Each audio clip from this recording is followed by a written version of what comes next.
Hey friends, welcome back to another video. Today is a full review from Tower. It's called Orange Star. This is number 9 in the collection. Got a little card here. I'll read you the notes from the card. Head notes of fresh citrus accord with mandarins and clementine. Heart notes of juicy lemongrass and clean orange flower, with body notes of rich ambergris base with tonka bean and hints of vanilla.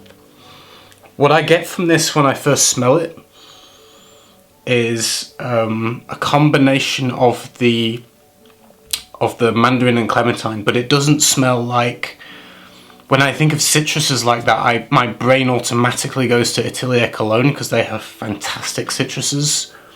This isn't like Atelier Cologne. It doesn't smell like real fruit juice. It doesn't smell like freshly squeezed oranges and clementine. You don't get that. This has got more of an industrial kind of twang to it.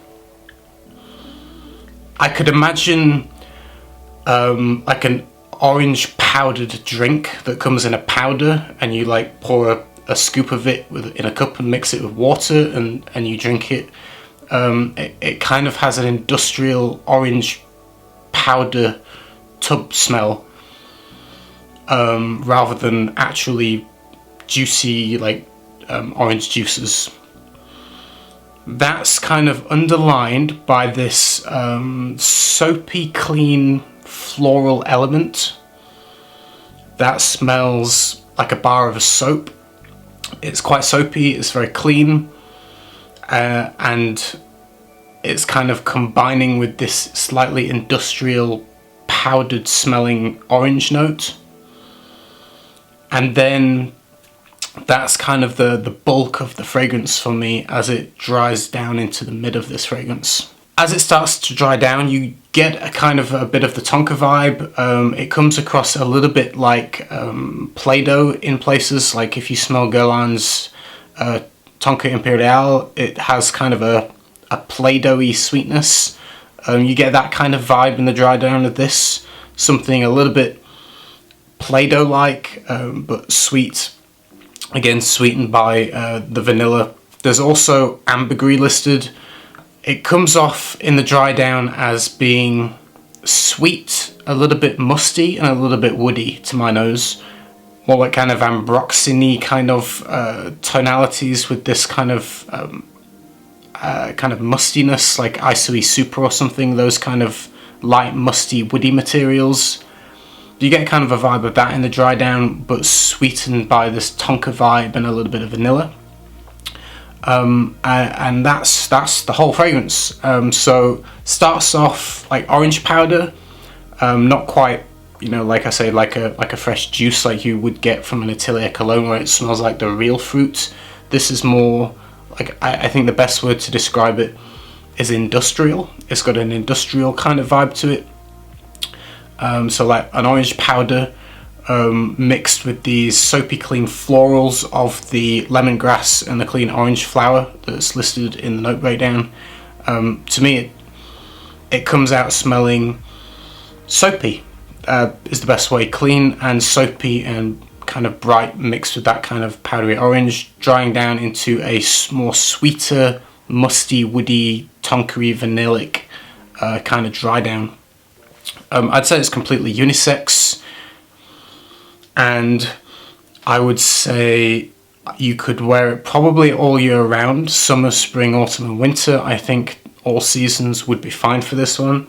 It does smell more like a daytime fragrance. I don't think this is one you would spritz on in an evening going out to a date or to a meal or dressed up in a suit even. It's more casual daytime, the way I perceive it.